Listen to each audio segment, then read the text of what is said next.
magandang hapon po sa inyo lahat. Ako po ito si Shin Santos, 13 years old.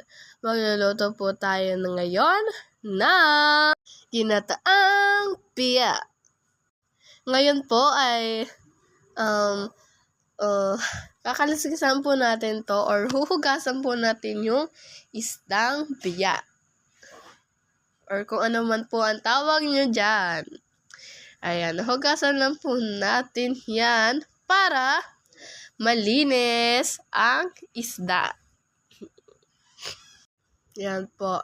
Lalaglagan lang po natin yan. At kasama ko po yung pusa ko na si Ulam. Dahil mahilig po siya sa ulam. Kaya po yun yung pinakalan. Ayan din po yung aso ko na sumasali po sa vlog ko. Ayan po. Ayan po, nasa poso po ako ngayon dahil sayang po sa tubig ang gripo. Ayan po. Madali lang po kasi magtikwas. Ayan po, kakaliskisan na po natin siya. Ayan po, kakaliskisan na po natin. Ayan. Ano lang po ako magkaliskis dahil dati po ay tataga po ang aking kamay.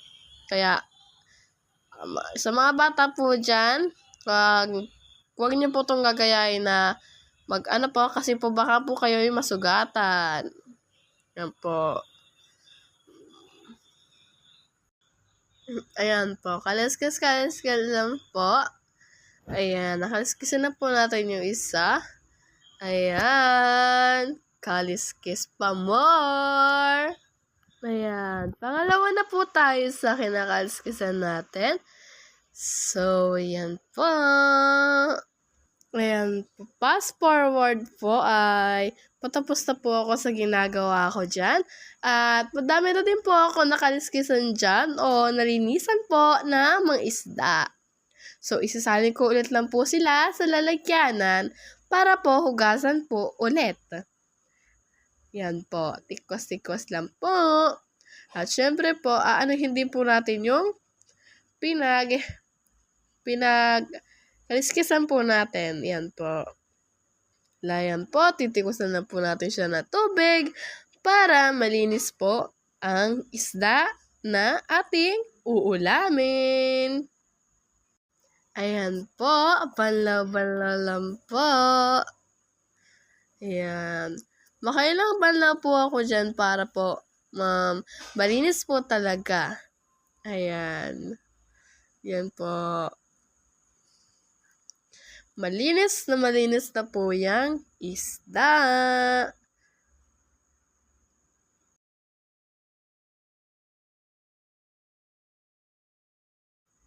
Ayan po. May nakita pa po ako ditong kaliskis. Kaya po, kinaliskisan ko pa po siya. Hindi ko po siguro na siya nakita na nagkakaliskis ako. Kaya ayan, kaliskisan po natin. Para po sure po na walang kaliskis. Hindi ko na nga po pala tinanggal yung buntot dahil pwede naman po natin yun isama sa mga lutuin, katulad po ng pinirito, at marami po pong iba na luto na pwedeng isama ang buntot. Minsan po ay, yung iba po, hindi tinatanggal po nila yung buntot ng isda. Pero po ako, hindi ko na po siya tinatanggal. Kasi wala naman po mayyayaring masama sa atin kahit hindi ko siya tanggalin. Pasensya na po yung boses ko dahil minamalat po ako ngayon at inuubo sinisipon. Ayan po. Ayan. Ayan po. Nakaliskisan ko pa po. At yun po yung aso ko. Sumasama pa po dyan sa vlog ko. Ayan po si Papa. At maghuhugas daw po siya. Kaya tikusan ko daw po siya. So, fast forward po. Nahugasan ko na po ang buong buho. At yan, hugasan ko na lang po ulit siya sa gripo para po sigurado po na malinis po ang ating isda. Makikita niyo po dyan yung aking papa na kumakain. Yan, kumakain po siya ng saging. Ang aking supportive na papa. Yeah, support po. Ayan po. So, maghihiwa na po tayo ng sibuyas at ng bawang. So, yung nabili po ni Papa is may tangkay, kaya tatanggalin po natin yon. Yung tangkay po nun is hindi ko po isasama sa luto. Kaya yun po. Kung kayo po, baka siguro sinasama nyo. Ako po hindi. So, ayan po. Babalatan ko lang po itong tawag dito. Nakalimutan ko. Sibuyas. Ayan. Balat-balat lang po, guys. Ayan. Ganyan po ako magbalat. Di ako po ginagamit yung kutsilyo kasi medyo natakot na din po ako ng onte sa kutsilyo. Mapapansin nyo po is maliit na kutsilyo lang po yan. Kasi hindi ko po makita yung kutsilyo namin. Ayan. Ayan po. So, balat-balat lang po. Ayan. Ayan po. Kung mapapansin nyo po is parang may inabot ako. Yun po. Tinapon ko po yung balat. Kasi ayoko po magkalat. Opo. Ayan. Ganyang hiwa lang po yung ginagawa ko. Ayan. Hihiwain ko po siya dyan. Minsan naman po pag tinatamad ako, hindi ko naman po ganyan na pag kabod street lang po kapag ako'y tinatamad. Pero pag ako'y sinisipag, ginaganyan ko po. Hindi naman po kailangan na pinong-pino ang sibuyas dahil pag-isa lang naman po yan, kakainin din po natin. Ayan po, hiwa-hiwa lang po tayo ng sibuyas. Yan po. Medyo mapural po yung kutsilyo natin, kaya kailangan po siyang diinan. Ayan po. Meron pa pong isang kalahating sibuyas na ating pong babalatan. Minsan naman po ang mga sibuyas is nakakaiyak po. Talagang po nakakaiyak. Para po tears of joy. Nakakaiyak po yung sibuyas. Minsan, meron po ako na papatanggal. So, ibababa nyo lang na po sa tubig. Tapos, mawawala na po yung parang nakakaiyak niya pong ganun. So, pasensya na po kayo sa boses po talaga. Dahil malat po ako ngayon. Ayan po. Katulad na po nung ginawa ko kanina, hiwain ko lang po siya ng paganyan. Pangit po kasi yung hindi siya magkapareho ng hiwa. Ganon. So, ayan po. Hiwa-hiwa lang. Ayan. Medyo mapulan nga po yung kutsilyo natin. Kaya po, dinidiin ko na po. Ayan po. Ayan. At dito naman tayo sa bawang. Yung pag-isa ko po dito, sinasama ko po yung balat niya. Wala naman po sa amin kaso yon. Kami lang din po yung kakain. Pero kung mga sa spaghetti po, ganyan, tinatanggal ko po yung balat niya. Kasi, wala naman nagluluto ng spaghetti na may balat ng bawang, di ba guys? Ayan. Ayan guys, so, yan. Binalik ko yung onting kasi onting bawang lang po yung hihiwain ko. Ayan. Dinip-dip ko na nga po siya. Pero, palaban po yung bawang natin, kaya hiniwa ko na po. Hiniwa ko na po yung bawang natin palaban. Ayan guys. Medyo mapural nga guys yung kutsilyo, kaya dinidiin ko minsan guys. Yan. Bawang. Sinasama ko na po yung balat. Ayan. So, handa na po yung bawang at sibuyas natin. Kaya magpainit na po tayo ng lutuan or anong tawag dito guys? Kalimutan ko. Basta guys, lutuan siya. Ayan. Nakalimutan ko yan. Ayan, basta may tawag doon. Yan. Maglalagay na po tayo ng oil. Oil, baka naman. Ayan. Saktong oil lang po. Hindi po kailangan ng maraming mantika. Dahil baka iba po abutin natin dyan. Opo. Onting mantika lang po. Pangisa lang po. Ayan. So, aking inuuna po dito is yung sibuyas. Minsan naman po is bawang po inuuna ko. Hindi ko po alam kung bakit ko inuuna yung sibuyas dyan. Basta, inuuna ko po yung sibuyas dyan. Bahala na po si Batman. Ayan, halu-haluin lang po ang sibuyas hanggang sa matusta po siya ng kaunti. Hindi po dapat siya sunog. Ayan po. Kasi pag sunog po is, papait po yung niluluto natin.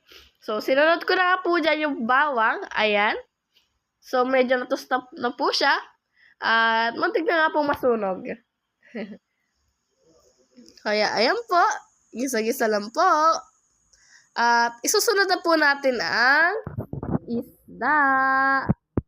Ayan pong isdang biya. Ayan, isusunod na po natin siya. Ayan po. Sunod yan. Ayan po. Haluin lang po ng mabuti. Ayan po. Haluin lang po gamit ang ating sandok. Ayan po. So, halo-halo lang po. Di po siya masyadong huwag nyo haluin kasi malambot lang po yan. Ayan, ang ating pong main character, ang Coco Mama Press Kata So Easily. Ay, kumanta pa nga. Ayan, so ibubuhos na po natin ang Coco Mama Press Kata So Easily. Ayan po, ibuhos na po natin ang Coco Mama. Ang hirap po talaga mag-video kapag sarili nyo. Kapag sarili pong video, sariling kamay. Ayan po, guys. Ayan. So, mix well at kapag po medyo nakulo na siya, ay huwag niyo po siya hahaluin ng hahaluin, guys, kasi madudurog po. Ayan. Meron po tayo dyang alokbati po, tsaka po malunggay. Lalagay po natin siya. Ayan po. Lalagay lang po natin yung marunggay tsaka alokbati. So, kung aano nyo po yung alokbati ay, hindi ko rin po alam kung saan nanggaling. Ay, joke lang. Siyempre, sa tanim namin. Pero yung alokbati po talaga is, hindi ko kung anong dyan. Kung anong basa, guys. Ayan. Kung tatanungin nyo kung ano yung alokbati, search nyo lang, guys, sa Google. Ayan, guys. Ayan. So, binabako ko lang po ng onte. Huwag po yung pipigain yung isda kasi malambot lang po yan. Baka po madurog. Ayan po.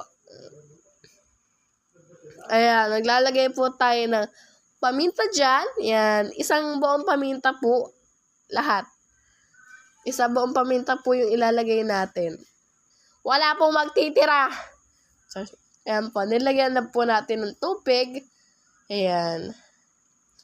Kahit anong tubig po, sumunod na po ang patis. Maglagay na po tayo ng patis para mag-balance po ang luto. So, wala po kami sili sa ref, kaya kumuha na lang po ako sa tanim namin na sili. Pasensya nyo na po, guys, dyan is baha, guys. Baha. Ayan. So, may mga talong tayo dyan, talong. Ayan, may mga talim tayo dyan, talong. Sili. Ayan, guys. Ayan, guys. Kukuha tayo na sili dyan. Kasi madami na siyang bunga, guys. Yan. Ayan, guys. Yung tatapakan. Lumulubog na yung pako, guys. Ayan. Magkukuha kayo, guys. Huwag nyo siyang hihilahin. Paikutin nyo po yung sili kasi baka po, pag hinila nyo po, is masira po yung puno. Ayan po. Ayan. Papaikutin nyo lang po. Huwag nyo pong hihilahin yung sili kaagad-agad. Kasi baka po, masira po yung sili natin. So, ayan. Dalawang sili lang po yung kinuha natin. Ayan. So, babalik na po tayo sa loob ng bahay. At pupuntahan ang niluluto. Ayan. Para sigurado po, huhugasan po natin ang sili. At baka po kung ano sabihin na hindi ko po hinugasan yung sili. Ayan po. Ilalagay lang po yan sa taas ng niluto. At ayan po. Ayan. Haluin lang po ng bahagya. Dahil pag hinalo talaga po yan is malulusak. O kasi po malambot lang po kasi yung isda. Ayan po. Ayan po. So, Sabi ko sa'yo, buko hintayin na mo po rin siya. Hintayin na lang po natin siya. Ayan po. Maglalagay po tayo ng suka dyan. Dahil para hindi po siya agad mapanis. Ayan po. Ang kinalabasan.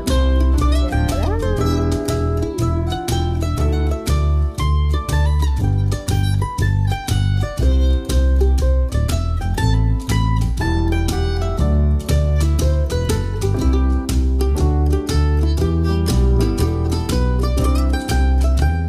Ayan guys. So, titikman na po natin ang niluto ko. Ayan. Kiki Mansay. Ayan. Kasi lang po yung ginawa kong kanin kasi po medyo diet po ako at medyo busog pa po ako niyan. Kasi po nagmerienda po ako ng tinapay. Ayan. Tikman ko muna. Ayan. Nilalasap. Ang sarap. Ang sarap. Grabe guys. Kung mapapansin nyo, ang sarap talaga. Pangit ang emosyon ko lang guys. Pero damang-dama ko sa sarili ko guys na ang sarap talaga ng niluto ko. Lalo na at ako ang nagluluto guys. So ang sarap-sarap na talaga guys. Patitikman nyo lang sa personal. Ang sarap guys. So first sarap talaga guys. So pwede nyo po siyang sundan. Yung mga ginawa ko po. Pwede nyo pong gawin nyo sa bahay nyo. Para matikman nyo rin po ang lutong bahay ko. Ayan. Nagkahalo na po siyang kanin. Ayan. Oh, ang sarap guys. Yummy. Ayan guys. Grabe na siya talaga ako sa lasa niya guys. Ang sarap. Ang sarap. Ang sarap. Ayan guys. Masarap na talaga guys. Sobra. Ang sarap po. Guys. Gawin nyo na ito sa bahay nyo guys. Para matikman nyo rin ang ginataang ayan. Masarap guys yung sabaw. Creamy siya guys. Creamy. Super sarap ng sabaw. Ayan. So, yan po. Kumukuha na po ako ng laman dito. Ayan. So, yan. Kaya lalagay ko na po dun saan natin. Ayan. Isubo. Ang sarap naman. Ang sarap-sarap guys. Kung gabi nyo ito napanood guys, mananakam kayo. Lalo na kung gabi nyo ito nakita guys. Talagang mapapakain na lang kayo na at mapapasabi na ang sarap. Sana all.